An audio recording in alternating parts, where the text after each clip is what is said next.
Okay, तो start करते हैं। तो पहली चीज मैं आपको यहाँ पे बताऊं, जो क्रेडिट रेटिंग होती है वो किसके लिए होती है? कंपनीज के लिए होती है। ठीक है, जो हमारी कंपनीज होती है, खास करके जो हमारी लार्ज कंपनीज होती है, उसके लिए क्रेडिट रेटिंग जो है की जाती है। और जो क्रेडिट स्कोरिंग होती है वो हमारा होता है इंडिविजुअल के लिए। किसके लिए?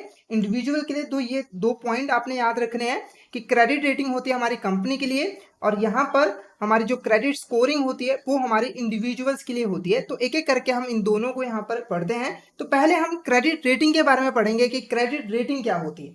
और क्रेडिट रेटिंग को समझने से पहले आपको एक वर्ड के बारे में पता होना चाहिए, क्रेडिट रिस्क। ठीक है, तो क्रेडिट रेटिंग समझने के लिए समझने से पहले हमें क्रेडिट रिस्क के बारे में पता होना चाहिए कि क्रेडिट रिस्क एक्चुअली में होता क्या है।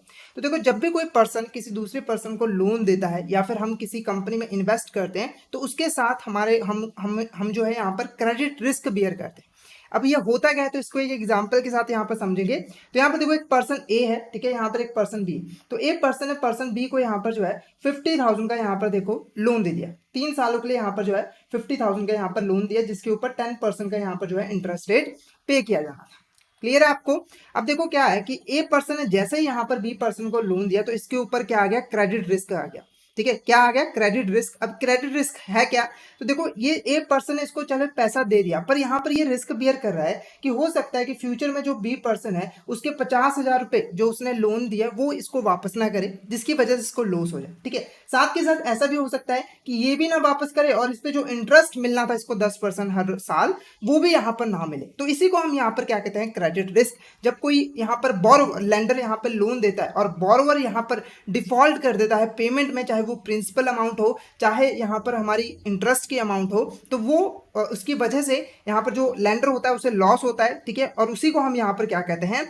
Credit risk. ठीक है, ऐसे ही जब हम किसी कंपनी में इन्वेस्टमेंट करते हैं, मान लो ये पर्सन जो है किसी सिंपल इंडिविजुअल को लोन देने के बजाय उसने एक यहाँ पर कंपनी में इन्वेस्ट कर दिया। ठीक है, तो यहाँ पे भी क्रेडिट रिस्क है। हो सकता है ये कंपनी में जो पैसे इन्वेस्ट किए हैं, कंपनी उस पैसे को जो है ना चुकाए, वो हमें पैसा वापस ना करे, हमारा पैसा जो है डूब जाए। तो इसीलिए हर इन्वेस्टर के लिए, चाहे वो लेंडर हो, ठीक है, लोन दे रहा है, या फिर कंपनी में इन्वेस्ट कर रहा है, ठीक है, चाहे वो इन्वेस्टर हो, तो उसके लिए ये जरूरी होता है कि जब भी वो अपने पैसे को लगाए तो सामने वाले पर्सन, चाहे वो बोरोवर हो चाहे कंपनी हो, उसको अच्छे तरीके से स्टडी करे, उसके क्रेडिट वर्दीनेस के बारे में चेक करे कि जो पैसा मैं इसको लगा रहा हूँ, क्या ये टाइम आने पे वो पैसा मुझे वापस कर देगा कि नहीं। क्लियर है?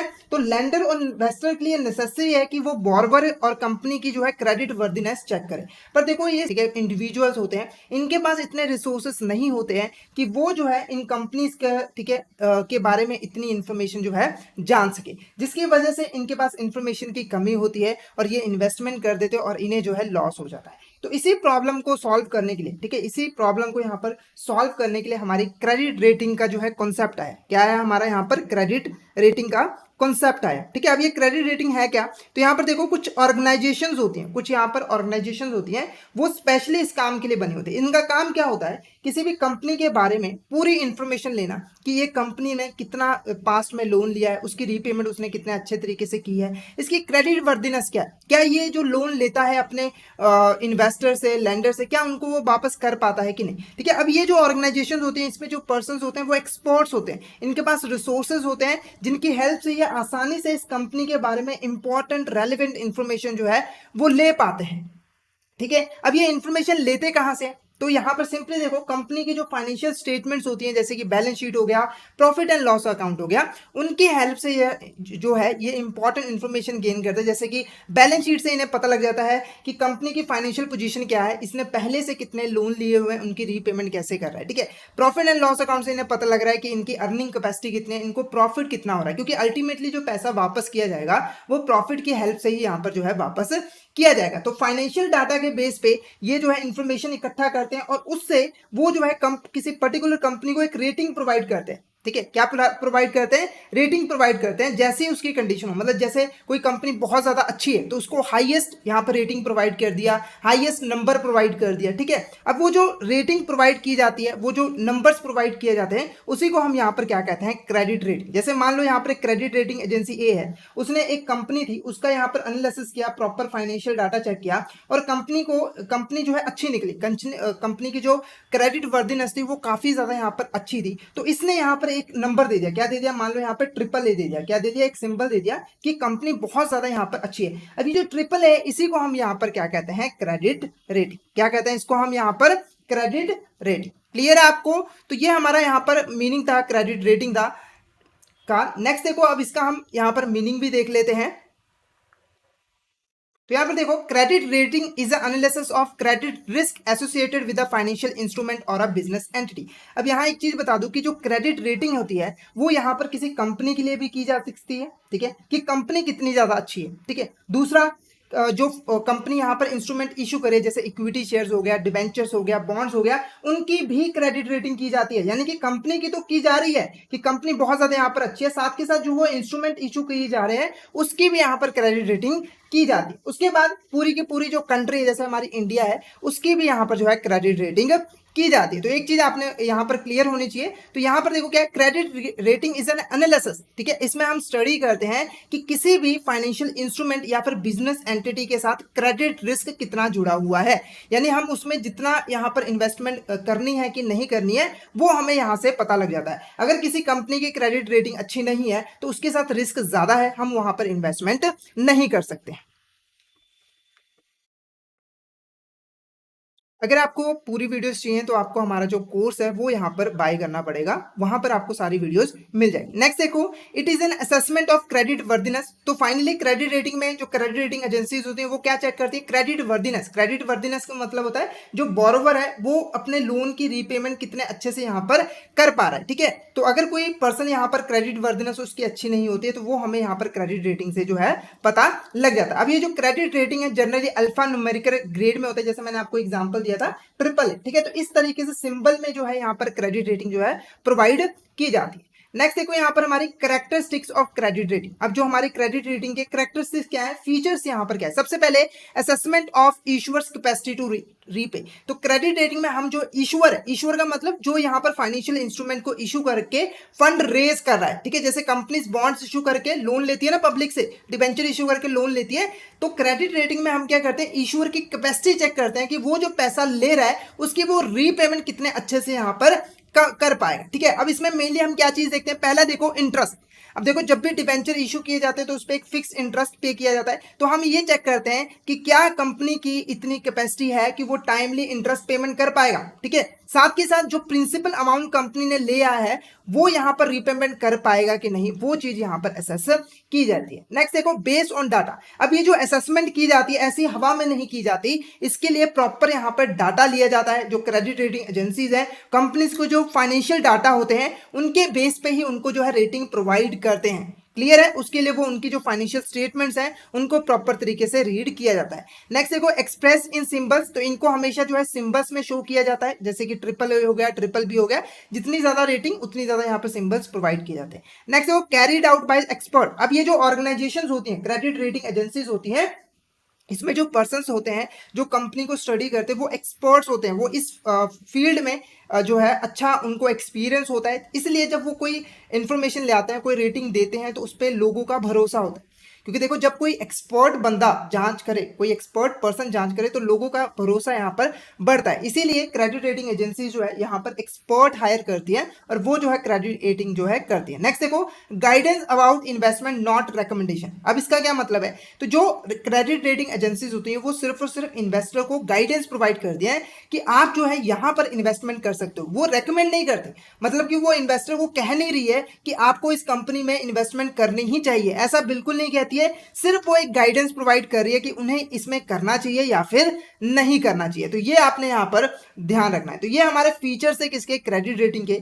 नेक्स्ट देखो क्या है, हिस्ट्री ऑफ क्रेडिट रेटिंग। अब ये जो क्रेडिट रेटिंग है इसकी हिस्ट्री क्या है, इसकी शुरुआत यहाँ पर कैसे हुई, इंडिया में इसकी शुरुआत कैसे हुई, वो हम यहाँ पर देखेंगे। तो सबसे पहले देखो, पूरे वर्ल्ड में जो इसकी शुरुआत हुई वो हमारा 1909 में हुई थी, जब हमारे जॉन मूडी ने यहाँ पर स्टार्ट किया था क्रेडिट रेटिंग, ठीक है। तो पहली बार जिस इंस्ट्रूमेंट की यहाँ पर क्रेडिट रेटिंग की गई थी उसका नाम क्या है, यहाँ पर यूएस रेल रोड बॉन्ड, ठीक है। तो ये आपने ध्यान रखना है कि पहली बार स्टार्ट हुआ था 1909 में। स्टार्ट किसने किया था, जॉन मूडी ने, ठीक है। और पहली बार किस इंस्ट्रूमेंट का यहाँ पर क्रेडिट रेटिंग किया गया था, तो US rail road bond. Clear है? अब इंडिया में इसकी शुरुआत कब हुई थी, तो यहां पर देखो, the credit rating information services of India limited, ठीक है। इसके एस्टैब्लिशमेंट से हमारे देश में जो है क्रेडिट रेटिंग की स्टार्ट हुई थी। यानी कि ये पहली ऑर्गेनाइजेशन है जिसने इंडिया में जो है क्रेडिट रेटिंग करना यहाँ पर स्टार्ट किया गया था। तो इसको स्टैब्लिश किया गया था 1987 में, और इसने जो है फाइनली जनवरी 1998 में जो है अपना ऑपरेशन यहाँ पर स्टार्ट कर दिए थे। यानी कि इंडिया में 1998 से क्रेडिट रेटिंग होना चालू हो गया था, और करंटली हमारे इंडिया में अभी 7 रेटिंग एजेंसीज हैं जो कि यहाँ पर डिफरेंट कंपनीज डिफरेंट इंस्ट्रूमेंट को यहाँ पर क्रेडिट रेटिंग प्रोवाइड करते हैं। ठीक है, तो ये हमारा मीनिंग था पूरा, जिसमें हमने क्रेडिट रेटिंग का मीनिंग समझा, कैरेक्टरिस्टिक्स समझे और उसका हिस्ट्री समझी। अगर आपको यहाँ तक क्लियर है तो फटाफट से एक बार चैट बॉक्स में मैसेज करके बता दीजिए कि आपको यहाँ पर क्लियर है। फटाफट से एक बार चैट बॉक्स में मैसेज करके जरूर बता दीजिए कि आपको यहाँ तक क्लियर है। नेक्स्ट देखो हमारे यहाँ पर क्रेडिट रेटिंग एजेंसीज। ठीक है, अब क्रेडिट रेटिंग एजेंसीज क्या होती है? सिंपली वो कंपनीज जो कि क्रेडिट रेटिंग करते हैं, कंपनीज के फाइनेंशियल इंफॉर्मेशन को गेन करके उनको रेटिंग प्रोवाइड करती है, वो हमारी कहलाती है यहाँ पर क्रेडिट रेटिंग एजेंसीज। ठीक है, तो क्रेडिट रेटिंग कौन करती है? Credit rating agency. तो यहाँ पर देखो credit rating agency is a company, ये कंपनी होती है that looks at the credit worthiness of a large scale borrower. तो मैंने आपको बताया था जो क्रेडिट रेटिंग होती है वो जनरली कंपनीज के लिए होती है, स्पेशली जो लार्ज कंपनीज होती है ना। तो क्रेडिट रेटिंग क्या करती है? इन लार्ज कंपनीज की जो है क्रेडिट वर्दीनेस को यहाँ पर चेक करती है कि ये जो पैसा लेंगे उसकी रीपेमेंट सही से कर पाएंगे कि नहीं। ठीक है, तो सिंपली ये क्या करेंगी? पहले उनकी क्रेडिट वर्दीनेस चेक करेंगी, उनका फाइनेंशियल डेटा का एनालिसिस करेंगी, और उसके बेस पे उनको जो है एक रेटिंग प्रोवाइड कर दी जाएगी कि वो कंपनी कितनी अच्छी है। बहुत ज़्यादा अच्छी हुई तो अच्छी रेटिंग, अगर नहीं अच्छी हुई तो सही रेटिंग नहीं दी जाएगी। क्लियर है? नेक्स्ट देखो अब इंडिया के अंदर कौन कौन सी हमारी क्रेडिट रेटिंग एजेंसीज है। मैंने ऑलरेडी आपको बताया कि 7 हमारी जो है इंपॉर्टेंट क्रेडिट रेटिंग एजेंसी है, जिसमें हमारी क्राइजल रेटिंग्स लिमिटेड आती है जो 1987 में बनी थी, India ratings and research private limited 1995 में, investment information credit rating agency of India limited 1991 में, credit analysis and research limited 1993 में। तो ऐसे ही हमारे 3 और यहाँ पर जो है इंपॉर्टेंट यहाँ क्रेडिट रेटिंग एजेंसीज है, वो आपने यहाँ पर नोट से पढ़ लेने। तो टोटल आपने नाम याद रखने कि टोटल कौन कौन सी एजेंसीज आज इंडिया में जो है काम कर रही है करंटली। नेक्स्ट देखो इंपॉर्टेंस ऑफ क्रेडिट रेटिंग। अब जो क्रेडिट रेटिंग है इसकी इंपॉर्टेंस क्या है, ये क्यों की जाती है, इसका बेनिफिट यहाँ पर क्या आता है? तो पहला देखो क्या है? एक्यूरेट, पहला देखो क्या है? Unbiased opinion to investor. तो यहाँ पर देखो जो क्रेडिट रेटिंग एजेंसीज होती हैं वो जनरली जो है यहाँ पर अनबाइस्ड ओपिनियन देती है। अनबाइस्ड का मतलब कि किसी भी तरह का इसने जो है कंपनी के साथ जो है मेल मिलाप नहीं किया होता, यानी कि ये जाती है उनके जो कंपनीज के फाइनेंशियल डाटा है, फाइनेंशियल स्टेटमेंट है, उसको स्टडी करती है और उसके बेस पर जो सही डिसीजन होती है वो यहाँ पर लेती है। यानी कि अगर कंपनी कहे कि भाई देख अब दोस्त है मेरा तू, है ना, तू थोड़ा अच्छा रेटिंग मेरे को ऐसे दे, तो ऐसा बिल्कुल नहीं होता, क्योंकि जो क्रेडिट रेटिंग होती है वो इंडिपेंडेंट होती है, यानी उनका जो है कंपनी के साथ किसी भी तरह का रिलेशन नहीं होता। इसीलिए जब भी वो क्रेडिट रेटिंग प्रोवाइड करते हैं तो वो हमेशा अनबाइज्ड होता है। जो रियलिटी में उस कंपनी की पोजीशन है, उसकी जो रेटिंग उसको मिलनी चाहिए वही उसको जो है प्रोवाइड की जाती है। इसीलिए लोग जो है हमेशा क्रेडिट रेटिंग पे भरोसा करते हैं और उसके हिसाब से ही यहाँ पर इन्वेस्टमेंट करते हैं। तो यहाँ पर देखो किसी भी तरह का इंटरेस्ट जो है वो नहीं होता कंपनीज में। क्लियर है? अगर इंटरेस्ट हुआ तो वहां पर वो क्रेडिट रेटिंग नहीं कर सकती हैं। तो ये एक इंपॉर्टेंट टर्म है कि क्रेडिट रेटिंग इंडिपेंडेंट होनी चाहिए कंपनी से जिसकी वो क्रेडिट रेटिंग कर रही है। नेक्स्ट देखो क्या है? Accurate information. अब देखो जो हमारी यहाँ पर क्रेडिट रेटिंग एजेंसी होती है उसमें जनरली हमारे हाई क्वालिफाइड ट्रेंड और एक होता है।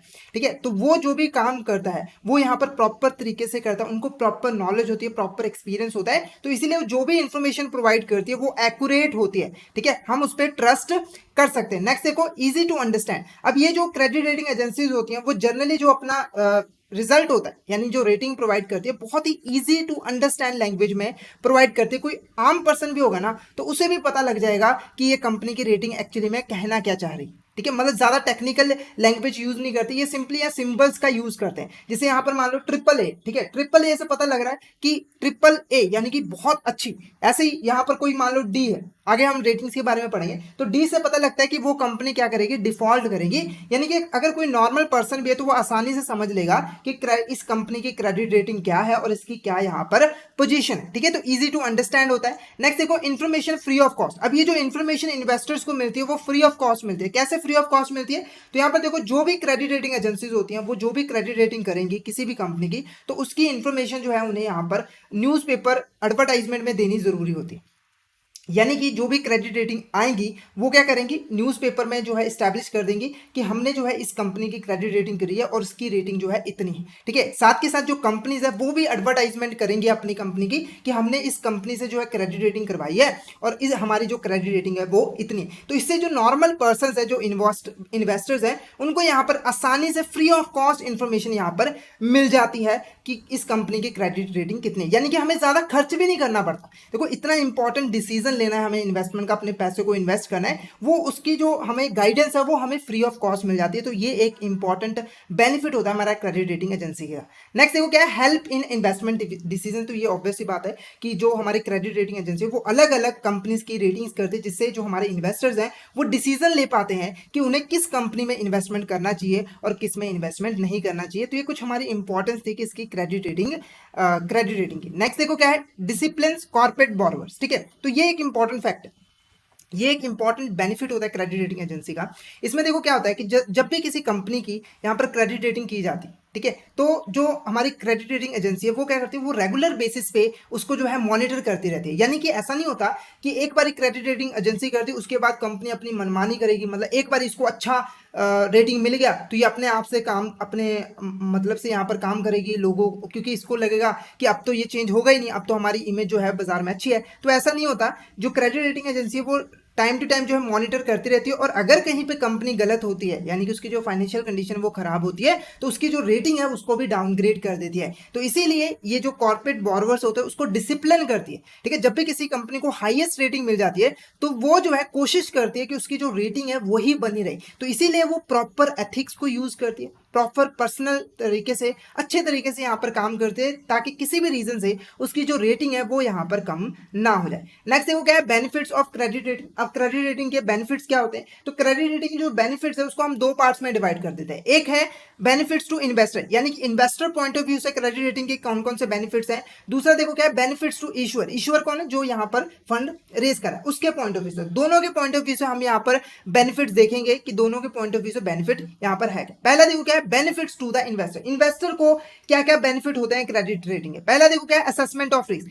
इन्वेस्टर जब भी पैसा लगाएगा तो क्रेडिट रेटिंग की हेल्प से वो असेस कर पाता है कि ये जो पैसा लगा रहा है मार्केट में, कंपनी में, उसके साथ रिस्क कितना जुड़ा हुआ है। अगर कोई पर्सन ज्यादा रिस्क नहीं लेना चाहता तो वो जो है उस कंपनी में इन्वेस्टमेंट नहीं करेगा जिसकी जो रेटिंग है वो यहाँ पर कम होगी। तो रिस्क, किसी भी इन्वेस्टमेंट में रिस्क कितना है उसको असेस करने में यहाँ पर हेल्प करता है। नेक्स्ट देखो, इन्फॉर्मेशन एट लो कॉस्ट। तो यहाँ पर जो हमारा इन्वेस्टर्स है उनको यहाँ पर इन्फॉर्मेशन जो है लो कॉस्ट पे मिल जाती है, इसके बारे में ऑलरेडी हमने पढ़ लिया है।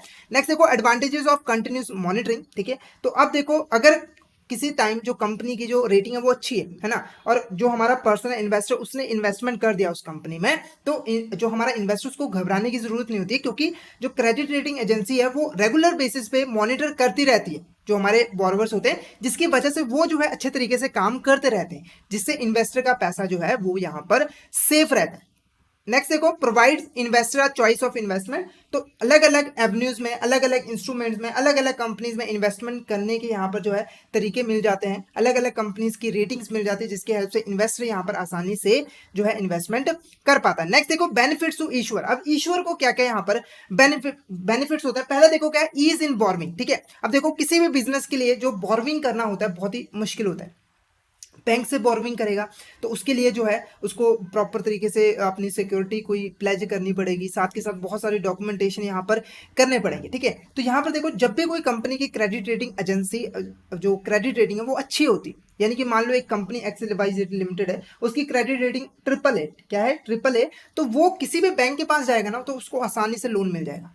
इसके अलावा जब भी वो पब्लिक से लोन लेना चाहे अपने बॉन्ड डिबेंचर इशू करके, अगर यहाँ पर उसकी जो क्रेडिट रेटिंग अच्छी है तो वो आसानी से बहुत जल्दी से जो है यहाँ पर फंड रेज कर सकता है, जिससे उसकी बिजनेस की यहाँ पर ग्रोथ होगी। ठीक है, तो जब भी यहाँ पर हाई क्रेडिट रेटिंग मिलेगी उनकी सिक्योरिटीज को, कंपनी को, तो वो आसानी से यहाँ पर पैसा जो है बोरो कर सकते हैं। नेक्स्ट देखो, बोरोविंग एट चीपर रेट्स। ठीक है, अब देखो आसानी से पैसा बोरो करने के साथ साथ वो जो पैसा बोरो करते हैं वो चीपर रेट्स पे भी मिल जाते हैं। जैसे कि आप लोगों को पता है कि जब भी हम कोई इन्वेस्टमेंट करते हैं, जहां ज्यादा रिस्क होता है, जहां ज्यादा रिस्क होता है वहां पर इंटरेस्ट रेट उतना ही ज्यादा होता है, यानी कि रिटर्न इन्वेस्टर ज्यादा डिमांड करता है। ठीक है, तो जहां पर कंपनी मान लो क्रेडिट रेटिंग उसकी अच्छी है, ट्रिपल है, ठीक है, तो वहां पर क्या है, रिस्क कम है, तो जो इन्वेस्टर है वो यहाँ पर रिटर्न कम यहाँ पर मांगेगा, जिससे जो है सस्ते रेटों पे जो है बोर्विंग की जाती है। क्लियर है? जैसे एग्जांपल पे मान लो अगर कोई कंपनी है ना, उसको यहाँ पर फंड रेज करना है, ठीक है, वो 10% यहाँ पर इंटरेस्ट रेट पे करने को तैयार है। ठीक है, तो यहाँ पर देखो अगर उसकी क्रेडिट रेटिंग अच्छी हुई, ठीक है, क्रेडिट रेटिंग अच्छी हुई तो आसानी से लोग इसको यहाँ पर खरीद लेंगे और उसको जो है लोन मिल जाएगा। अगर यहाँ पर इसकी क्रेडिट रेटिंग जो है खराब हुई तो लोग यहाँ पर जो है इंटरेस्ट रेट ज्यादा मांगेंगे। क्या मांगेंगे? ज्यादा मांगेंगे, जैसे मान लो 15%, 20%, जिसकी वजह से उनकी जो बोरोइंग की कॉस्ट होगी ना वो यहाँ पर इंक्रीज होगी। नेक्स्ट देखो फैसिलिटेट ग्रोथ। ठीक है, अब जब ग्रोथ की बात कहां से आती है, सबसे पहले देखो अगर क्रेडिट रेटिंग अच्छी है तो जो हमारे प्रमोटर्स है, जो कंपनी को यहाँ पर चला रहे हैं, उनको मोटिवेशन मिलता है, यार देखो हमारी कंपनी को इतनी अच्छी यहाँ पर जो है रेटिंग मिली है तो हमें अपने बिजनेस को और एक्सपेंड करना है, क्योंकि लोग हमें जो है जानने लगे हैं, पहचानने लगे हैं। साथ ही साथ हमें जो है जो फंड्स है वो भी अच्छे से यहाँ पर मिल जाते हैं अच्छी क्रेडिट रेटिंग होने की वजह से, तो उससे हम अपने बिजनेस की जो एक्टिविटीज है उसको परफॉर्म कर पाते हैं, जिससे हमारी ग्रोथ भी यहाँ पर होती है। नेक्स्ट देखो recognition of lesser known companies. तो कई बार क्या होता है कि कुछ कंपनी जो है एक्चुअली में बहुत ज्यादा अच्छी होती है पर उनको कोई जानता नहीं होता है, जिसकी वजह से उनकी ग्रोथ जो है रुक जाती है। ठीक है, पर जब कोई अच्छी क्रेडिट रेटिंग एजेंसी उसको अच्छे क्रेडिट रेटिंग यहाँ पर प्रोवाइड कर देती है तो लोगों में उसका नाम हो जाता है, जिसकी वजह से जो है वो भी जो है यहाँ पर ग्रोथ कर पाती है, उनको भी फंड्स वगैरह यहाँ पर मिल पाते हैं। तो जो कंपनीज कम लोग जानते हैं उनको भी अब लोग यहाँ पर जानने लग जाते हैं, किसकी वजह से? क्रेडिट रेटिंग की वजह से। नेक्स्ट देखो imposes financial discipline on borrowers. तो ये पॉइंट हमारा सेम है कि जो हमारे बोरोवर्स हैं, जो कॉर्पोरेट्स हैं, वो यहाँ पर डिसिप्लिन रहते हैं ताकि उनकी क्रेडिट रेटिंग जो है यहाँ पर खराब ना। नेक्स्ट देखो फैक्टर्स कंसीडर्ड वाइल रेटिंग।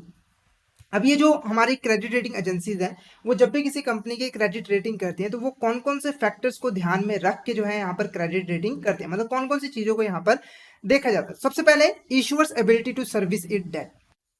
तो सबसे पहले जो इशूअर है उसकी ये चेक किया जाता है कि वो जो डेट ले रहा है क्या उसकी वो रीपेमेंट यहाँ पर कर पाएगा कि नहीं। अब उसके लिए क्या क्या चीजें देखी जाती है। सबसे पहले देखो इशूअर कंपनी के जो पास्ट और फ्यूचर कैश फ्लोज है, यानी कि उसका जो पास्ट में कितना कैश उसके पास आता था, कितना कैश उसके पास से जाता था, ठीक है, और फ्यूचर में क्या क्या संभावनाएं हैं कि उसके पास कितने कैश यहाँ पर आ सकते हैं, उसको चेक किया जाता है। उसके बाद कंपनी कितना यहाँ पर इंटरेस्ट पे करे, यानी कि ऑलरेडी उसने कितना यहाँ पर लोन लिया हुआ है और कितना वो इंटरेस्ट पे करी है, और उस इंटरेस्ट को पे करने के लिए उसके प्रॉफिट कितना हो रहा है, यानी कि इंटरेस्ट भी देखा जाता है कितना पे करिए, साथ के साथ कंपनी के प्रॉफिटेबिलिटी भी यहाँ पर चेक की जाती है, क्योंकि अल्टीमेटली इंटरेस्ट जो है प्रॉफिट में से ही पे किया जाना चाहिए। नेक्स्ट देखो current outstanding debts of the company. Already company ने कितने यहाँ पर लोन लिए हुए हैं उसको चेक किया जाता है। कोलैटरल सिक्योरिटी चेक की जाती है कि कंपनी ने कौन कौन सी अपनी एसेट जो है वो लोन लेने के लिए सिक्योरिटी एज अ सिक्योरिटी दी हुई है। ठीक है, अब जो प्रमोटर्स हैं, जो डायरेक्टर, उनका भी ट्रैक रिकॉर्ड चेक किया जाता है कि ये जो कंपनी के इंपॉर्टेंट पर्सन है जिनके ऊपर कंपनी डिपेंड करती है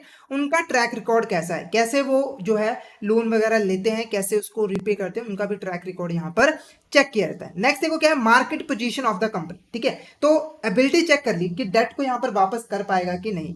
दूसरे तरीके में चेक किया जाता है कि कंपनी की क्या पर्सपेक्टिव है फ्यूचर में ग्रोथ की, यानी कि कंपनी फ्यूचर में कितना यहाँ पर ग्रोथ कर सकती है, तो उसके लिए हमें चेक करना जरूरी होता है market position of the company. Market position का मतलब कि कंपनी जो भी प्रोडक्ट और सर्विसेज बना रही है उसका मार्केट में क्या जो है मार्केट में उसने कितना एरिया जो है कैप्चर किया हुआ है, मार्केट शेयर उसका कितना है, यानी कि लोग उनके प्रोडक्ट और सर्विसेज की डिमांड कितनी करते हैं, उनका प्राइस कितना है, वो सब यहाँ पे चीजें देखी जाती है। अगर प्रोडक्ट या सर्विसेज का जो प्राइस है वो ज्यादा है, लोग ज्यादा डिमांड करते हैं, तो फ्यूचर में जाके वो जो है ज्यादा प्रॉफिट कमाएंगे, जिससे वो लोन को आसानी से रीपे कर पाएंगे, तो उनको फंड्स यहाँ पर मिल जाते हैं, क्रेडिट रेटिंग अच्छी मिल जाती है। नेक्स्ट देखो क्वालिटी ऑफ मैनेजमेंट। ठीक है, अब देखो मार्केट पोजीशन चेक करने के बाद क्वालिटी ऑफ मैनेजमेंट भी चेक की जाती है कि जो लोग उनको मैनेज कर रहे हैं, यानी जो बोर्ड ऑफ डायरेक्टर हैं वो कैसे हैं, मतलब वो कैसे यहाँ पर डिसीजन ले रहे हैं, क्योंकि कंपनी की जो परफॉर्मेंस है वो मैनेजमेंट में ही डिपेंड करती है। जितना अच्छा मैनेजमेंट होगा उतना ही ज्यादा कंपनी की जो है अच्छे तरीके से काम कर पाएगी। तो इसीलिए ये चेक करना जरूरी होता है कि कंपनी का ट्रैक रिकॉर्ड कैसा है, उनके जो मैनेजर्स हैं, जो डायरेक्टर, उनका ट्रैक रिकॉर्ड कैसा है, वो कैसी कैसी यहाँ पर स्ट्रेटेजीज बनाते हैं, कंपिटेंसी क्या है, फिलॉसफी क्या है डायरेक्टर सीनियर मैनेजमेंट की, वो सारी चीजें यहाँ पर चेक की जाती है। सिंपल भाषा में कहूं तो इसमें मैनेजमेंट चेक की जाती है कि पॉलिसीज वगैरह कैसी बनाई हुई है कंपनी के रिगार्ड। ठीक है, पॉलिसीज अच्छी भी हैं कि बेड़ा गर्क होगा कंपनी का, वो सब चीजें चेक की जाती है। नेक्स्ट देखो क्या है, इंडस्ट्री रिस्क। ठीक है, अब इंडस्ट्री रिस्क में क्या चेक किया जाता है कि जिस इंडस्ट्री में काम कर रही है कंपनी उसमें कितना ज्यादा रिस्क है, यानी कि कितना ज्यादा यहाँ पर कंपटीशन है। डोमेस्टिक लेवल पे भी चेक किया जाता है कि डोमेस्टिक लेवल पे कितना कंपटीशन है, साथ के साथ जो इंटरनेशनल लेवल है उस पर भी यहाँ पर जो है कंपटीशन चेक किया जाता है। अगर बहुत ज्यादा यहाँ पर कंपटीशन है तो ऑब्वियस सी बात है कि कंपनी की जो आगे ग्रोथ है वो इतनी अच्छी नहीं होगी, क्योंकि पहले ही बहुत सारे प्लेयर्स यहाँ पर हैं तो उनको रेटिंग यहाँ पर अच्छी नहीं मिल पाती। नेक्स्ट देखो रेगुलेटरी एनवायरनमेंट। रेगुलेटरी एनवायरनमेंट का मतलब कि गवर्नमेंट कैसे उस कंपनी को ट्रीट कर रही है, यानी कि गवर्नमेंट का कितना कंट्रोल है उस कंपनी में, गवर्नमेंट उसको सपोर्ट करना चाह रही है या फिर वो गवर्नमेंट चाह रही है कि वो कम से कम यहाँ पर प्रोडक्शन करे। जैसे कि आप लोगों को पता ही है कि जो हमारे यहाँ पर लिकर वगैरह बनाते हैं ना, तो उसके ऊपर जो है गवर्नमेंट का पूरा कंट्रोल होता है, उसके ऊपर ज़्यादा टैक्सेस लगाए जाते हैं, है ना। ऐसे ही कुछ हमारे जो एक्सपोर्ट का सामान होता है, ठीक है, तो उसके ऊपर गवर्नमेंट उसको सपोर्ट करती है, उस पर इंसेंटिव्स प्रोवाइड देती है, टैक्स कंसेशन यहाँ पर प्रोवाइड करते हैं। तो ये भी चीज़ यहाँ पर चेक की जाती है कंपनी जो प्रोडक्ट बना रही है उसमें गवर्नमेंट यहाँ पर क्या रोल प्ले कर रही है, वो चीज चेक करनी यहाँ पर जरूरी होती है। नेक्स्ट देखो क्रेडिट रेटिंग सिंबल्स। ठीक है, अब क्रेडिट रेटिंग मैंने आपको बता दिया कि क्रेडिट रेटिंग जो प्रोवाइड की जाती है वो सिंबल्स के फॉर्म में प्रोवाइड की जाती है। जितनी ज़्यादा अच्छी कंपनी उसको उतना अच्छा यहाँ पर सिंबल प्रोवाइड किया जाता है। जनरली जो हमारे सिंबल्स होते हैं वो ट्रिपल ए होते हैं, फिर डबल ए होते हैं, ट्रिपल बी होते हैं, फिर बी होते हैं, फिर सी होते हैं, फिर डी होते हैं। जो ट्रिपल ए होता है वो ज़्यादा अच्छा होता है, ट्रिपल जो हमारा डबल ए वो यहाँ पर कम अच्छा होता है, बी उससे कम अच्छा होता है। तो इस तरीके से यहाँ पर जो है सिंबल प्रोवाइड की जाते हैं। अब ये जो क्रेडिट सिंबल्स होते हैं वो मेनली जो है 3 तरीके के होते हैं, यानी कि 3 तरीके के यहाँ पर सिंबल्स प्रोवाइड किए जाते हैं। पहले देखो हाई इन्वेस्टमेंट ग्रेड, दूसरा इन्वेस्टमेंट ग्रेड, तीसरा स्पेकुलेटिव ग्रेड। मतलब जैसी मतलब ट्रेड के हिसाब से है, कोई ज़्यादा यहाँ पर अच्छा है तो वो हाई इन्वेस्टमेंट ग्रेड्स में आएगा, कोई उससे कम है तो इन्वेस्टमेंट ग्रेड में आएगा, उससे कम है तो स्पेकुलेटिव ग्रेड्स में होगा। तो अलग अलग यहाँ पर सिंबल्स प्रोवाइड किए जाते हैं अलग अलग ग्रेड्स में। तो पहला बात करते हैं हाई इन्वेस्टमेंट ग्रेड। ठीक है, हाई इन्वेस्टमेंट ग्रेड का मतलब जहाँ पे जो कंपनी की जो रेटिंग है वो अच्छी है, मतलब हम उसमें इन्वेस्टमेंट कर सकते हैं। तो उसमें कौन कौन सी होती है, सबसे पहले देखो ट्रिपल ए। ठीक है, ट्रिपल ए डिनोट करता है, अगर किसी कंपनी को ट्रिपल ए मिल जाता है तो वो हाईएस्ट सेफ्टी को यहाँ पर डिनोट करता है कि ये बहुत ही अच्छी कंपनी है, यहाँ पर हमारा पैसा जो है वो सेफ रहेगा। ठीक है, बहुत पॉसिबिलिटी है कि हमारा पैसा यहाँ पर नहीं डूबेगा। ठीक है, साथ के साथ हमें इंटरेस्ट की भी पेमेंट मिलेगी और प्रिंसिपल की भी यहाँ पर पेमेंट मिलेगी। उसके बाद triple A sorry double A denote करता है हाई सेफ्टी को। तो यहाँ पर आप चीज देखो कि हाईएस्ट के बाद हाई, मतलब कि इससे थोड़ा सा कम, यहाँ पर जो हमारा पैसा रहेगा वो थोड़ा सा कम रहेगा। ऐसे ही ट्रिपल जो ए है वो डिनोट करता है एडिक्वेट सेफ्टी की, ठीक ठाक, मतलब ना ज्यादा ना कम, ठीक ठाक सेफ्टी यहाँ पर आपको मिल जाएगी। नेक्स्ट देखो ट्रिपल बी। ठीक है, अब ट्रिपल बी डिनोट करता है मॉडरेट सेफ्टी को। ठीक है, मॉडरेट मतलब कि ठीक ठाक से भी कम, मतलब लग रहा है क्रेडिट रेटिंग को हाँ ठीक है इसका पैसा सेफ रहेगा पर इतना ज्यादा पॉसिबिलिटीज नहीं है। तो इस हिसाब से जो है क्रेडिट रेटिंग प्रोवाइड की जाती है हाई इन्वेस्टमेंट ग्रेड में। नेक्स्ट देखो हमारा यहाँ पर स्पेकुलेटिव ग्रेड। ठीक है, स्पेकुलेटिव ग्रेड्स। ठीक है, तो स्पेकुलेटिव ग्रेड्स में देखो यहाँ पर हमारा क्या है, पहले शुरुआत होती है डबल बी से। किससे, double B. Double B denotes inadequate safety. तो यहाँ पर आके जो है कंपनी जो है जो सेफ पहले थी वो अब सेफ नहीं रहती, यानी कि अगर आप इसमें पैसा लगाते हो तो कुछ चांसेस होते हैं कि आपका जो पैसा यहाँ पर डूब जाए। ठीक है, तो यहाँ पर इन एडिक्वेट सेफ्टी का मतलब कि सेफ्टी नहीं है। नेक्स्ट देखो बी हाई रिस्क। ठीक है, तो यहाँ पर ज्यादा रिस्क भी नहीं था, मतलब पता लग गया था कि रिस्क है पर कम रिस्क है, ज्यादा नहीं है, पर यहाँ पर हाई रिस्क आ जाता है। जब भी बी किसी को मिलता है तो ये डिनोट करता है हाई रिस्क को, सी डिनोट करता है सब्सटेंशियल रिस्क को। तो आप सब्सटेंशियल रिस्क क्या होता है, तो यहाँ पर देखो स्ट्रॉन्ग पॉसिबिलिटी होती है कि आपका पैसा डूबेगा ही डूबेगा। हाई रिस्क का मतलब है कि हाँ हाई रिस्क है पर चांसेस हैं कि हमारा पैसा सेफ भी रहेगा। पर जब सब्सटेंशियल रिस्क की बात आ जाती है तो वहां पर स्ट्रॉन्ग पॉसिबिलिटी है। ठीक है, स्ट्रॉन्ग पॉसिबिलिटी है कि हमारा पैसा डूब ही जाएगा। डी तो डिफॉल्ट को ही बता रहा है कि अगर किसी को डी मिल गया तो उसकी किस्मत खराब है, वहां पर कोई भी पैसा यहाँ पर नहीं लगाता पर्सन। ठीक है, डी का मतलब डिफॉल्ट, यानी कि अगर उसे पैसा मिला तो वो पैसा वापस नहीं करेगा, वो डिफॉल्ट ही करेगा।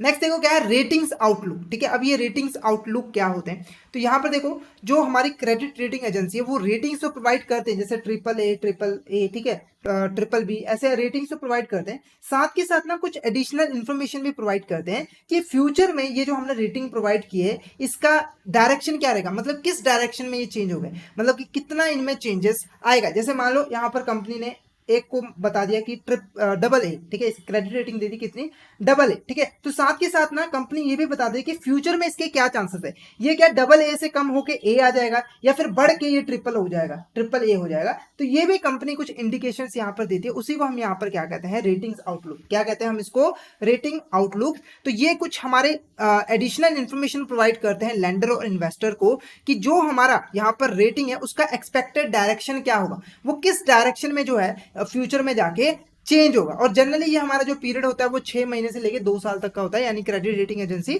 बताएंगे कि 2 साल में इनकी जो चेंज होने की डायरेक्शन होगी वो यहाँ पर क्या होगी। अब ये जो हमारे रेटिंग्स आउटलुक होती है वो मेनली हमारे 3 टाइप्स की होती है। पहला देखो क्या है, स्टेबल, दूसरा क्या है पॉजिटिव, तीसरा क्या है नेगेटिव, ठीक है। तो स्टेबल का मतलब क्या है कि यहाँ पर क्रेडिट रेटिंग एजेंसी कहती है कि जो चेंजेस आएगा वो उसकी बहुत ही कम चांसेस है, मतलब कि वो कह रहे हैं कि ये जो हमने क्रेडिट रेटिंग एजेंसी दी है, मान लो यहाँ पर क्रेडिट रेटिंग डबल ए दी है, तो बहुत कम चांसेस है, अगर यहाँ पर उन्होंने लिख दिया स्टेबल, स्टेबल आउटलुक, तो ये इसके बहुत कम चांसेस है कि ये चेंज होगा, यानी कि ये इतना ही रहेगा। पॉसिबिलिटी है, बहुत ही लो पॉसिबिलिटी यहाँ पर है।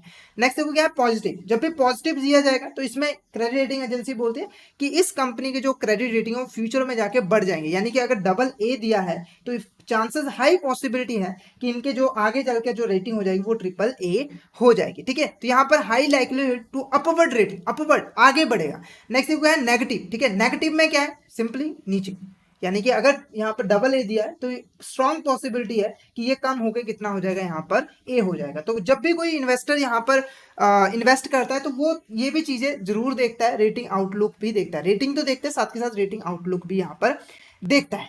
क्लियर है आपको? फटाफट से एक बार चैट बॉक्स में मैसेज करके बता दीजिए कि आपको यहाँ तक क्लियर है।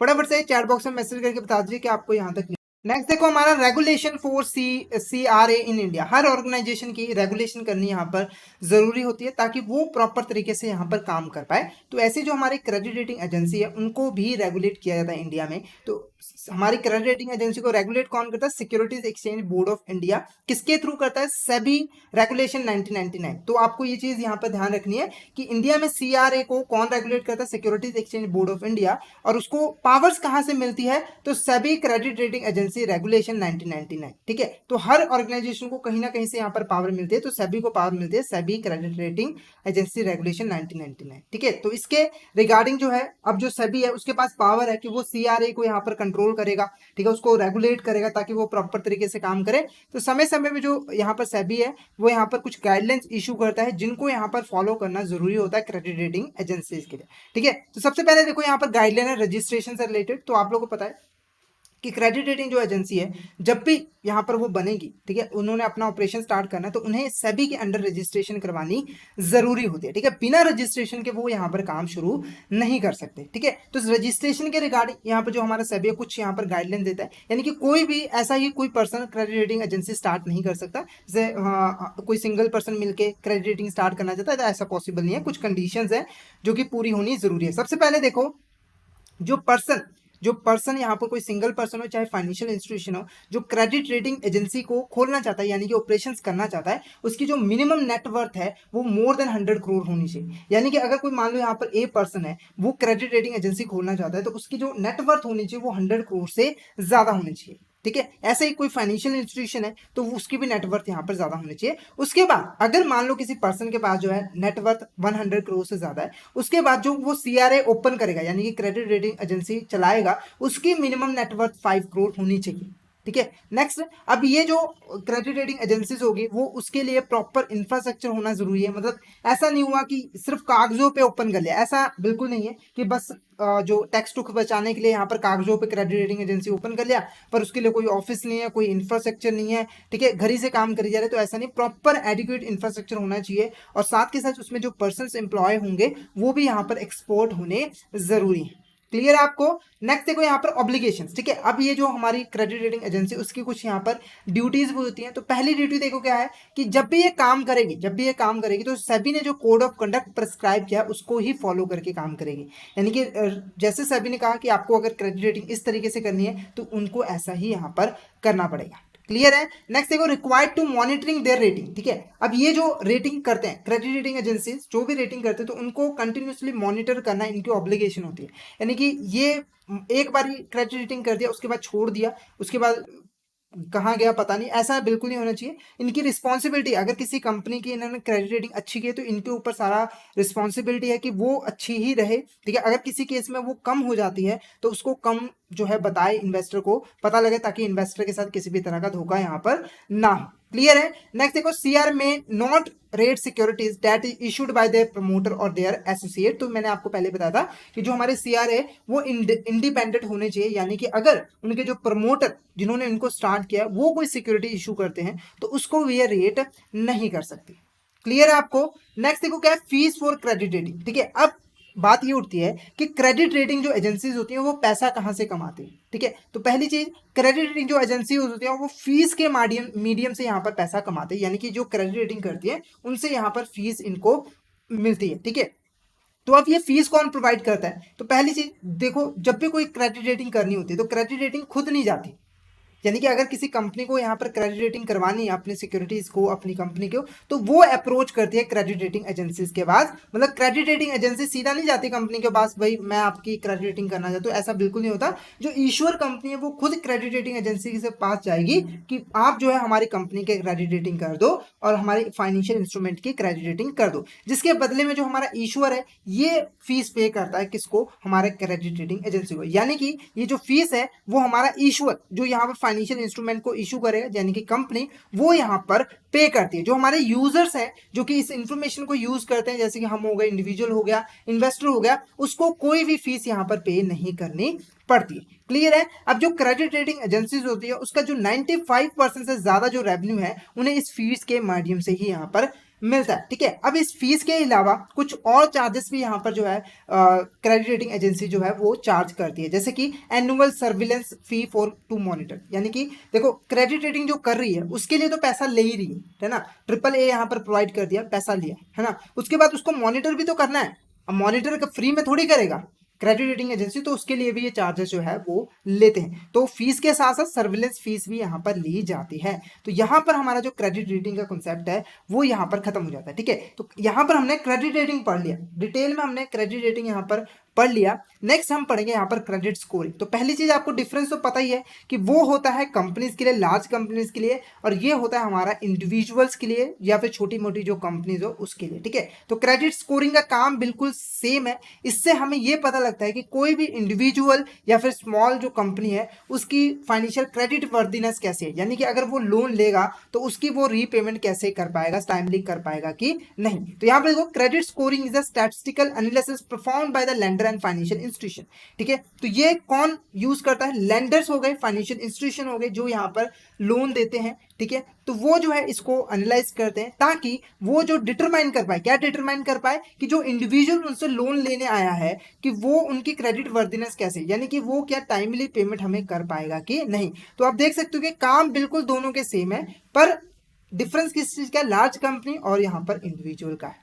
क्लियर है। और यहाँ पर सिर्फ और लेंडर और फाइनेंशियल इंस्टीट्यूशन क्यों लिखा है, यहाँ पर कंपनी क्यों नहीं लिखा? क्योंकि देखो जब हमें पैसा लेना होता है तो हम किसी कंपनी के पास थोड़ी जाते हैं, हम यहाँ पर बैंक के पास जाते हैं, फाइनेंशियल इंस्टीट्यूशन के पास ही यहाँ पर जाते हैं, और हम बॉन्ड्स वगैरह भी यहाँ पर इश्यू तो कर नहीं सकते।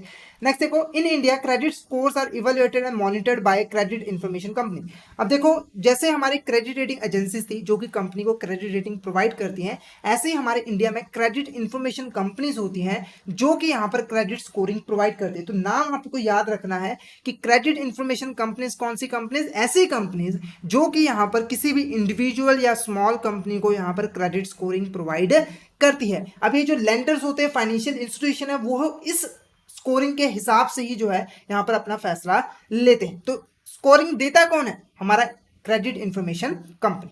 क्लियर है। नेक्स्ट हमारा क्रेडिट इंफॉर्मेशन कंपनी ही है। तो यहां पर देखो, a credit information company collects maintain records of an individual payments and dues pertaining to loans and credit cards, ठीक है। अभी जो क्रेडिट इंफॉर्मेशन कंपनी होती है जनरली ये क्या करती है, यहाँ पर क्रेडिट स्कोरिंग प्रोवाइड यहाँ पर करती है ना। तो उसके लिए उसे यहाँ पर रिकॉर्ड्स मेंटेन करके रखने जरूरी होते हैं, क्योंकि ये हवा में थोड़ी ऐसी क्रेडिट रेटिंग कर सकती है। जैसे क्रेडिट रेटिंग एजेंसी कंपनी के फाइनेंशियल डाटा का एनालिसिस करती थी, ऐसे ही जो क्रेडिट इंफॉर्मेशन कंपनी है वो किसी इंडिविजुअल के जो पिछले पिछले जो लोन्स वगैरह उसको यहाँ पर एनालाइज करती थी कि उसने कितना लोन लिया हुआ है, ठीक है, और वो कितने अच्छे से उनकी पेमेंट जो है कर पा रहा है कि नहीं, ठीक है। तो ये प्रॉपर यहाँ पर जो है रिकॉर्ड्स यहाँ पर मेंटेन करके रखती है, ठीक है। अब ये जो रिकॉर्ड्स इसने मेंटेन किए, ठीक है, अब ये जो रिकॉर्ड्स इसने मेंटेन किए, ये रिकॉर्ड्स किसे दे देती है, हमारे यहाँ पर बैंक्स को। किसे दे देती है? बैंक्स को दे देती है, या फिर कोई और क्रेडिट इंस्टीट्यूशन जो कि लोन देने का यहाँ पर काम करती है। अब ये जो बैंक्स है, ठीक है, अब ये जो बैंक्स है इसी इंफॉर्मेशन के बेस पे यहाँ पर क्रेडिट स्कोरिंग यहाँ पर की जाती है। क्लियर है आपको? नेक्स्ट देखो, credit information companies in India licensed by Reserve Bank of India. अब जो क्रेडिट इंफॉर्मेशन कंपनी उनको यहाँ पर लाइसेंस कौन प्रोवाइड करता है? रिजर्व बैंक ऑफ इंडिया, ठीक है। और जो हमारे यहाँ पर credit information companies regulation Act 2005 है, उनके रूल्स एंड रेगुलेशन के अकॉर्डिंग जो है क्रेडिट इंफॉर्मेशन कंपनी यहाँ पर काम करती है। क्लियर है आपको? तो मेनली काम क्या हुआ, सबसे पहले रिकॉर्ड्स को मेंटेन करना, पहले कलेक्ट करना, फिर उसको मेंटेन करके रखना अपने पास, फिर उस इंफॉर्मेशन को प्रोवाइड कर देना बैंक्स को, अदर क्रेडिट इंस्टीट्यूशन को, ताकि वो इस इंफॉर्मेशन के बेस पे जो है सामने वाले इंडिविजुअल को क्रेडिट स्कोरिंग यहाँ पर प्रोवाइड कर पाए और वो जो है अपना यहाँ पर डिसीजन यहाँ पर ले पाए, ठीक है। अब इसको लाइसेंस कौन करता है? Reserve Bank of India. Licence लेना पड़ता है रिजर्व बैंक ऑफ इंडिया से, और रूल्स एंड रेगुलेशन किसके अप्लाई होते हैं? Credit Information Company Regulation Act 2005 के, ठीक है। तो नेक्स्ट अब हम इसको रेगुलेशन के बारे में ही पढ़ेंगे कि credit Information Company Regulation act basically है क्या। तो यहां पर देखो, इस एक्ट को बनाया किस लिए गया था, मेन पर्पस क्या था? Regulate the working and actions of credit Information company. इस एक्ट को बनाने का मेन काम का था जो हमारी क्रेडिट इंफॉर्मेशन कंपनीज है, ठीक है, उनको यहाँ पर रेगुलेट किया जाए ताकि ये प्रॉपर तरीके से काम कर सके। क्लियर है? क्योंकि जो क्रेडिट रेटिंग एजेंसी थी उस पर सेबी रेगुलेशन करता था, ठीक है, उसके लिए अभी हमारा रूल था। तो ऐसे ही क्रेडिट इंफॉर्मेशन कंपनी को भी यहाँ पर रेगुलेट करना जरूरी होता है। क्लियर है? अब इसके रिगार्डिंग हम यहाँ पर देखेंगे। सबसे पहले यहाँ पर जो आरबीआई था, उन्होंने जो हमारे credit rating agency information companies है उनकी वर्किंग को और अच्छा बनाने के लिए यहाँ पर 2006 में और यहाँ पर रेगुलेशन को इशू किया था, क्रेडिट इंफॉर्मेशन कंपनीज रेगुलेशन 2006। यानी कि जो हमारा एक्ट है वो तो है ही, साथ के साथ हमारा एक रेगुलेशन भी यहाँ पर इशू किया गया था ताकि जो हमारे क्रेडिट इंफॉर्मेशन कंपनीज है उनकी फंक्शनिंग को और यहाँ पर स्मूथ किया जा सके, अच्छा किया जा सके, ठीक है। अब हम इंपॉर्टेंट यहाँ पर फीचर्स पढ़ेंगे किसके, यहाँ पर क्रेडिट इंफॉर्मेशन कंपनीज एक्ट के। तो यहाँ पर देखो, ये हमारा जो इंट्रोड्यूस हुआ था, ये हमारा 2005 में इंट्रोड्यूस हुआ गया था। इसका मेन काम क्या था कि रजिस्ट्रेशन बताना,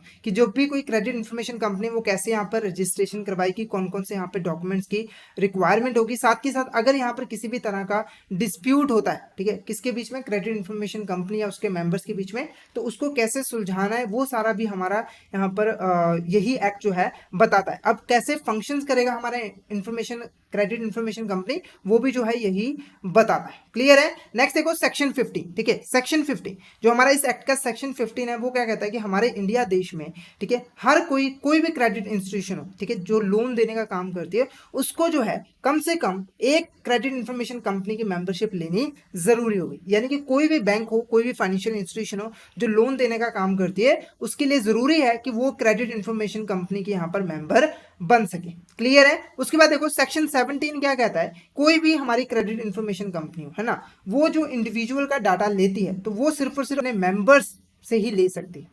देखो, अब ये क्रेडिट इंफॉर्मेशन कंपनी लोगों के पास नहीं जाते, इंडिविजुअल लोगों के पास नहीं जाते कि भाई आप अपना मेरे को डाटा दो कि आपने कब कब लोन लिया, आपने कैसे इसकी रीपेमेंट की। तो ये सिंपली क्या करते हैं, बैंकों से ही पहले ये इन्फॉर्मेशन कलेक्ट करते हैं, ठीक है। बैंक जो इसकी मेंबर्स, सेक्शन 17 कहता है कि इसके जो मेंबर्स होंगे उन्हीं से ये जो है इन्फॉर्मेशन कलेक्ट कर सकती है। तो क्रेडिट इंफॉर्मेशन कंपनी क्या करती है, अपने ही मेंबर से जो सारा का इंफॉर्मेशन कलेक्ट की, उसे मेंटेन करके रखा, और बाद में अगर कोई बैंक के पास वही इंडिविजुअल आता है तो उसके जो इन्फॉर्मेशन है उस दूसरी बैंक को प्रोवाइड कर दिया ताकि वो जो है इस इन्फॉर्मेशन के बेस पे डिसीजन ले सके, ठीक है। पर एज सेक्शन 17 में यहाँ पर हमने बात की थी, सेक्शन 15 में हमने बात की थी कि जो हर एक क्रेडिट इंस्टीट्यूशन है उसके लिए कंपल्सरी है कि वो सिर्फ और सिर्फ एक क्रेडिट इंफॉर्मेशन कंपनी की ही मेंबरशिप ले। यानी कि एक क्रेडिट इंफॉर्मेशन जो कंपनी है उसके पास सभी क्रेडिट इंस्टीट्यूशन की मेंबरशिप नहीं होती है, यानी कि उसके पास इंडिविजुअल का सारा डाटा नहीं होता है। ठीक है। जैसे एग्जांपल के मान लो यहाँ पर एक क्रेडिट इंफॉर्मेशन कंपनी है ना, इसका यहाँ पर HDFC बैंक क्या है, यहाँ पर मेंबर है, पर एक्सिस बैंक इसका मेंबर नहीं है। क्या है, एक्सिस बैंक इसका मेंबर नहीं है, क्योंकि कंपलसरी है सिर्फ एक ही यहाँ पर क्रेडिट इंफॉर्मेशन कंपनी की मेंबरशिप लेना, जिसकी वजह से क्या होता है कि अगर इंडिविजुअल ने HDFC से लोन लिया हो तो उसकी इन्फॉर्मेशन तो इसके पास है, पर अगर किसी केस में एक्सिस बैंक से लोन लिया हो तो उसकी इन्फॉर्मेशन इसको नहीं मिल पाती है, जिसकी वजह से क्या होता है अल्टीमेटली कि ये जो इन्फॉर्मेशन होती है वो इनकम्प्लीट होती है। तो इस चीज को दूर करने के लिए जो हमारा RBI है उन्होंने यहाँ पर रेगुलेशंस लेके आए, और जिसके अकॉर्डिंग आज जो करंट सिनेरियो है इसमें क्या है कि जितने भी हमारी फाइनेंशियल इंस्टीट्यूशन है, क्रेडिट इंस्टीट्यूशन है, बैंक्स है, उनको जो है सभी क्रेडिट इंफॉर्मेशन कंपनी की मेंबरशिप लेनी जरूरी होती है। तो ये आपने यहाँ पर ध्यान रखना है। तो ये एक अमेंडमेंट की गई थी जिसके अकॉर्डिंग अब सभी बैंक्स और जो फाइनेंशियल इंस्टीट्यूशंस हैं उनको जो है पार्टिसिपेट करना पड़ेगा, हर किसी की जो मेंबरशिप है वो यहाँ पर लेनी पड़ेगी। ठीक है, उसके बाद जो CIC है वो कितना यहाँ पर फीस यहाँ पर चार्ज कर सकता है, ठीक है, हमारी बैंक या क्रेडिट इंस्टीट्यूशन से। तो यहाँ पर एक लिमिट डिसाइड किया। सबसे पहले देखो, ज्यादा से ज्यादा मेंबरशिप फीस ज्यादा से ज्यादा 10,000 होगी, ठीक है, यानी कि किसी भी अगर किसी पर्सन को मेंबर बनना है तो ज्यादा से ज्यादा क्रेडिट इंफॉर्मेशन कंपनी जो है वो सिर्फ और सिर्फ 10,000 ही उससे ले सकती है। उसके साथ एनुअल रिन्यूअल, ठीक है, हर साल जो है उसको रिन्यू करवाना जरूरी है, तो उसके लिए मैक्सिमम यहाँ पर 5,000 रुपीज यहाँ पर चार्ज कर सकती है। क्लियर है, तो ये आपने यहाँ पर ध्यान रखना है। ये कुछ हमारी इंपॉर्टेंट गाइडलाइंस थी एक्ट की जो कि यहाँ पर फॉलो करनी पड़ती है हमारी क्रेडिट इंफॉर्मेशन कंपनीज की। ठीक है, तो अब हमारे इंडिया में कौन कौन सी क्रेडिट इंफॉर्मेशन कंपनीज है, ठीक है, वो कब आई वो हम यहाँ पर देखेंगे। ठीक है, तो मेनली जो इंडिया में है वो हमारे 4 CIC, ठीक है, 4 क्रेडिट इंफॉर्मेशन कंपनी जो इस वक्त इंडिया में काम कर रही है और वो जो है क्रेडिट इंफॉर्मेशन जो है यहाँ पर प्रोवाइड करती है। ठीक है, तो पहला देखो क्या है, ट्रांस यूनियन सिबिल। ठीक है, ये हमारा बिल्कुल फेमस है, पहला जो है यहाँ पर क्रेडिट स्कोरिंग यहाँ पर आया था। तो ये इनकॉर्पोरेट हुआ था हमारा अगस्त 2000 में। ठीक है, किसकी रिकमेंडेशन पे, सिद्दीकी कमेटी। तो आपने 2 पॉइंट यहाँ पर याद रखने कि पहले बना कब था, अगस्त 2000 में। ठीक है, और इसको बनाने के लिए कमेटी कौन सी, किसने रेकमेंड किया था, सिद्दीकी कमेटी ने। ठीक है, तो इसने जो है यहाँ पर मई 2004 में अपने ऑपरेशंस को करना स्टार्ट कर दिया था। यहाँ पर आपको कंफ्यूजन हो सकती है कई बार कि कौन सी डेट यहाँ पर लिखे, तो जब बोला इनकॉर्पोरेशन की कब बना तो यहाँ पर अगस्त 2000, पर कब उसने बिजनेस स्टार्ट किया, मतलब करना अपने सर्विसेज देनी स्टार्ट की, तो वो थी हमारी मई 2004। क्लियर है, आज के टाइम में जो हमारा सिबिल है उसके 500 से ज़्यादा यहाँ पर मेंबर्स हैं, जिसमें 200 से ज़्यादा उसके कॉर्पोरेटिव बैंक्स हैं। तो ये आपने यहाँ पर ध्यान रखना है। आज के टाइम में मेंबर्स कितने हैं, 500, जिसमें से 200 से ज़्यादा तो कॉर्पोरेटिव बैंक्स ही है। नेक्स्ट देखो, CIBIL credit score varies from 300 to 900। ठीक है, अब ये जो सिबिल है वो जो क्रेडिट स्कोर देता है वो यहाँ पर 300 से लेकर 900 तक देता है, यानी कि कोई भी इंडिविजुअल हो उसको जो क्रेडिट स्कोर प्रोवाइड किया जाएगा वो इसी के बीच में प्रोवाइड किया जाएगा। जो 900 है वो मैक्सिमम है, यानी कि अगर किसी को 900 मिल गया तो उसकी जो फाइनेंशियल पोजीशन है बहुत ज़्यादा अच्छी है, बैंक जो है उसको आसानी से यहाँ पर लोन दे देंगे। और अगर किसी की यहाँ पर क्रेडिट स्कोर 300 है तो उस केस में उसको लोन मिलना नामुमकिन सा ही हो जाएगा, बहुत खराब रेटिंग यहाँ पर होती है। क्लियर है आपको। नेक्स्ट देखो क्या है, एक्सपीरियन। ठीक है, तो एक्सपीरियंस हमारा यहाँ पर बना था 2006 में। ठीक है, तो ये अब बना कैसे था, तो सिंपली देखो इन्होंने जॉइंट वेंचर इस्टेब्लिश किया था। जो हमारे यहाँ पर अलग अलग बैंक्स है, फाइनेंशियल इंस्टीट्यूशन है, उन्होंने मिलकर यहाँ पर जो है जॉइंट वेंचर के साथ जो है इसको ओपन किया था। ठीक है, इसका मेन काम किया था बैंकों को क्रेडिट इंफॉर्मेशन प्रोवाइड करना। जॉइंट वेंचर का मतलब आपको पता है, 2 लोग आपस में मिलकर जब एक ऑर्गेनाइजेशन बनाते हैं एक कॉमन पर्पज के लिए। ठीक है, तो एक्सपीरियंस को स्टार्ट किया गया था जॉइंट वेंचर के साथ।